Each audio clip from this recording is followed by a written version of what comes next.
সুপ্রিয় দর্শক, হক green world চ্যানেলে আপনাকে জানাই স্বাগত।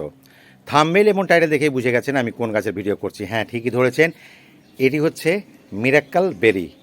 মিরাক্কেল বেরি বলতে আপনাকে প্রথমেই দেখিয়ে দিচ্ছি আমি, পাকা দুটি ফল এখানে রয়েছে, দেখতেই পাচ্ছেন কত সুন্দর। দুটি আছে এমন নয়, প্রচুর আছে। দেখুন এখানে আছে, লুকিয়ে লুকিয়ে আছে মনে হচ্ছে। এই দেখতে পাচ্ছেন, এই দেখতে পাচ্ছেন, প্রচুর আছে। চারদিক থেকে দেখালে অনেকগুলোই দেখতে পাবেন। আর কাঁচা অবস্থাও রয়েছে, কারণ এটা প্রথম দিকে এটা সবুজ হয়ে থাকে। সেটা আপনাদের দেখাবার চেষ্টা করছি বলতে, এত পাতার রং আর ফলের রং এমন সবুজ হয়ে আছে, এই যে দেখতে পাচ্ছেন এইগুলো। তো এরকম অনেকটাই আছে। আর এই যে দেখতে পাচ্ছেন, দেখুন, আশা করি দেখতে পাচ্ছেন, এই যে এখানে রয়েছে। আর একেবারে ছোট ছোট যদি বলেন তাহলে দেখতেই পাচ্ছেন গিজগিজ করছে, পাচ্ছেন কি না দেখতে, আশা করি পাচ্ছেন। এই যে একটু বাদামি রঙের প্রথমে আসছে, তারপরে কিছুদিন পরেই সেটা সবুজ ভাব নিচ্ছে। হ্যাঁ, তারপরে এটা লাল হয়ে পেকে যাচ্ছে। তো চারদিক থেকে দেখালে গাছটা খুবই ছোট, দেখতে পাচ্ছেন। একটা মোটামুটি 25 লিটার মতো করা আছে, 50 লিটারকে কেটে ড্রামে বসানো আছে। এদের একটু বড় পটে বসানোই ভালো, কারণ যেহেতু এটা দীর্ঘমেয়াদী গাছ, বহু বর্ষজীবী গাছ, তাই প্রথম চয়েসটাই আপনার টব নেবেন একটু বড়। কারণ বড় টব না নিলে কিন্তু আপনাকে খুব তাড়াতাড়ি আপনাকে পটটা পরিবর্তন করতে হবে। আর এই গাছ বসানোর মোটামুটি 1.5 থেকে 2 বছরের মধ্যেই প্রথম ফল আমি পেয়েছিলাম। এইটা 2 বছর প্লাস হলো, মোটামুটি 2.5 বছর। এ নিয়ে আমার 3বার ফলটা হচ্ছে। ইতিপূর্বে আমি শর্ট ভিডিও এখানে করেছিলাম। তো এখন কথা হচ্ছে এই গাছের হঠাৎ করে ভিডিও করার উদ্দেশ্যটা কি। যারা একেবারে নতুন এই ফল সম্পর্কে একেবারে কিছু জানেন না, তাদের জানার জন্য আমি কিছু তথ্য অবশ্যই আপনাদের সামনে পরিবেশন করব। তো সত্যি কথা বলতে, এই যে দেখতে পাচ্ছেন আমার হাতে যে ফল দুটো রয়েছে, এখন যে হারভেস্ট করলাম, এই ফলগুলো কিন্তু যে নামটা যে বললাম মিরাক্কেল বেরি, এটা কিন্তু আসলে বিদেশি ফল।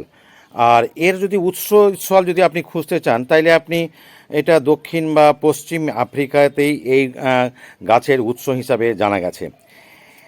এই ফলটি পাকলে এর মধ্যে কিন্তু ভিটামিন এ, সি, ডি এবং কে ভরপুর। এটা কিন্তু আমরা শখ করে বসালেও এর কিন্তু একটা ঔষধি গুণ রয়েছে, যা আপনার ডায়াবেটিস, অম্বল, বদহজম, বিশেষ করে উচ্চ রক্তচাপ, যাকে হাই প্রেশার বলি, এইটা নিয়ন্ত্রণ করতে অত্যন্ত গুরুত্বপূর্ণ ভূমিকা পালন করে থাকে। আর এই গাছটির একটা অলৌকিক ক্ষমতা রয়েছে, অলৌকিক গুণ যাকে বলবো আমরা।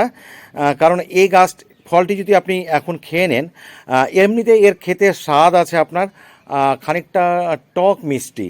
আর এটা খাওয়ার মোটামুটি আপনি 1.5 থেকে 2 ঘন্টা পর্যন্ত আপনি যে ফলই খান না কেন, বিশেষ করে তেঁতুল, বইয়ের, এমনকি পাতি লেবু, এবং সবচেয়ে যেটা আশ্চর্য হবে সেটা হচ্ছে কট লেবু যেটা আমরা বলি, সেই লেবু খাওয়ার যদি আপনি খান, এই ফলটি খাওয়ার 1.5 থেকে 2 ঘন্টার মধ্যে, তাহলে সমস্ত ফলই কিন্তু আপনাকে মিষ্টি একটা স্বাদ নিয়ে আসবে।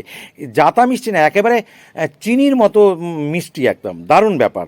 এটা একটা ভাবতে অবাকই লাগে।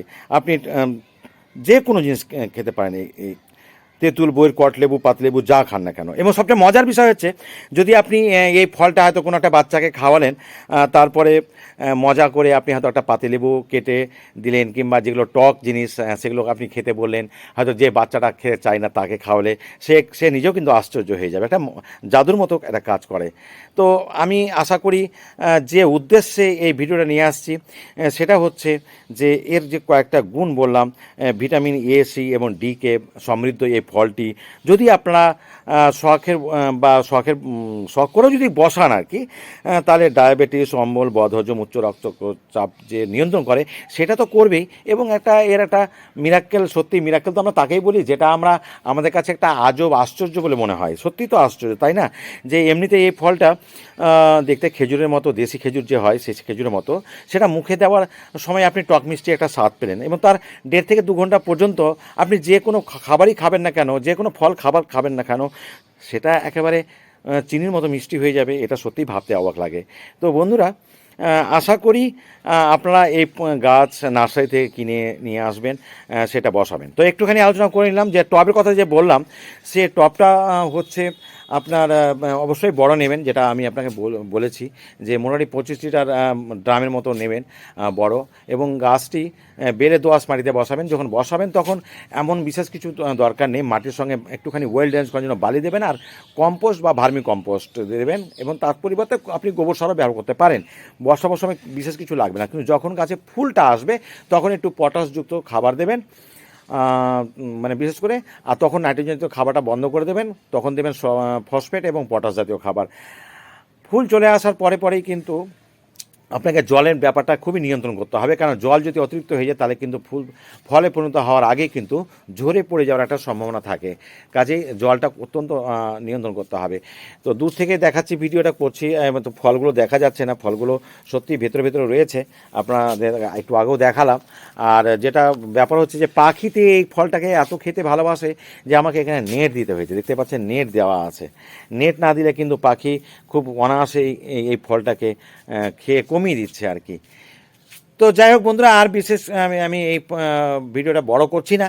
যদি পছন্দ হয় অবশ্যই এই ভিডিওটি আপনারা লাইক করবেন, আর আমার চ্যানেলটিকে এরকম একটা পিকুলার টাইপের ভিডিও দেখার জন্য অবশ্যই সাবস্ক্রাইব করে নেবেন, তাহলে আগামীতে আপনারা নতুন নতুন ভিডিও দেখতে পাবেন। তো আজ এতটুকুই, ভালো থাকুন, সুস্থ থাকুন, ধন্যবাদ।